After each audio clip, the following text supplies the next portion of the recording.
Fabulous. Okay, welcome back.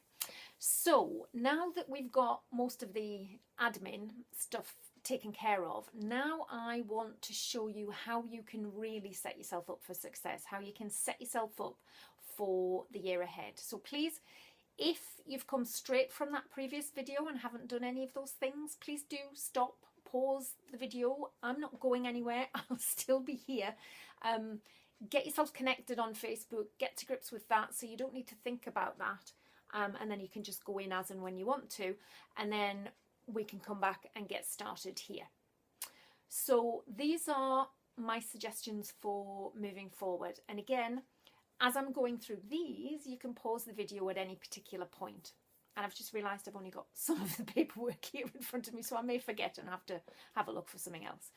So, and just remember, before I kind of get started, that you do what's best for you. These are my suggestions because this makes sense to me. But if a different way makes sense to you, then please do go ahead and do that. But I just want to kind of highlight exactly what's here in the order I would suggest that you take things, you'd go through things. So number one is the annual review worksheet for the past 12 months. Now this is really important, and it may be something that you've done for the previous 12 months, and particularly if you're starting at the beginning of a year, calendar year, then you may say, well, I've already looked back. But what a lot of us tend to do is look back and pick out all the things that we didn't achieve and don't necessarily feel great about that year. And this whole exercise is designed to get you in a feel-good place. So get you feeling good about both what you've achieved and also the changes and improvements you want to make to go forward. So that's a really good start point. Second thing I suggest you do, so this is number 2, is listen to my audio. Now it's called Planning and Mapping Your Successful Year, and it's a full 60 minutes, and you'll find that in the videos, audios and podcasts section. And that obviously will take you a little while to work through, and you can listen to that any number of times. Okay, what else do I have? If you like a linear and logical approach, then I've got documents in the checklist exercises and worksheets section that will be really useful for you. So the annual marketing plan, the standard activities form, and the productivity day planner. Once you've listened to that audio and got your goals set, then actually completing these bits of paper or doing this online might be a really useful way for you to get yourself set up for success, and in a way that you can track and amend things very easily. Because when you listen to the audio, you'll hear me saying a lot that the plan needs to be dynamic, so it may need updating and changing, but it is something that I would suggest you go back to on a regular basis, and these forms will help you. Now, if you don't want to complete those forms, and it's kind of too much paperwork and too many forms and exercises, then I suggest that you complete the success letter. Now, even if you do like the forms, this is a fabulous exercise that gets really good feedback every year that I've introduced it. And this is about you getting in touch with your feelings around your intentions and goals. I mean, the other thing you can do, of course, is get your colouring pens out and draw pictures.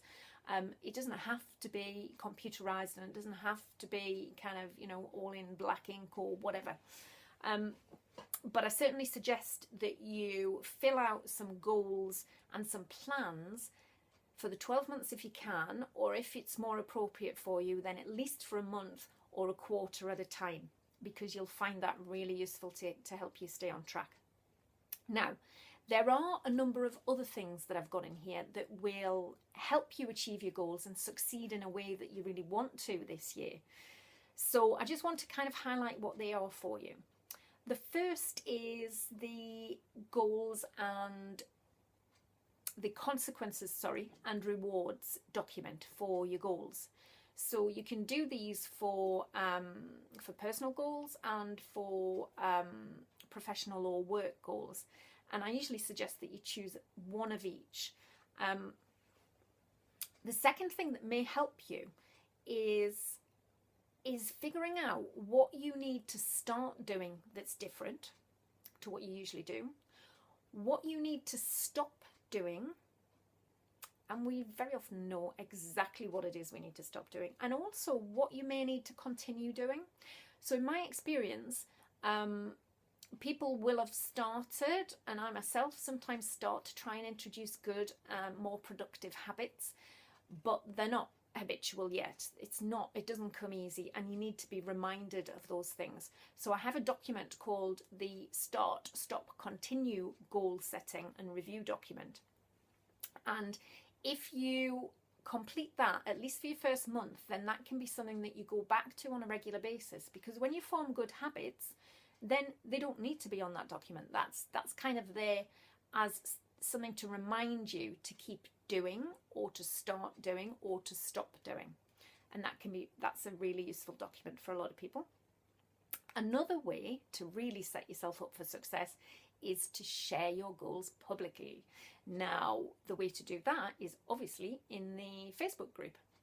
I actually have a 12-month goal tracker document in there. So if you want to make it official, put it in there, and I will try and if people just put a post in the group, then I'll try and make sure that we get it on that document so that we can review at the end of the year. So when you're ready, post those in the Facebook group. So in the next video, I want to talk you through exactly what else is coming after your first month, because I didn't want to overwhelm you.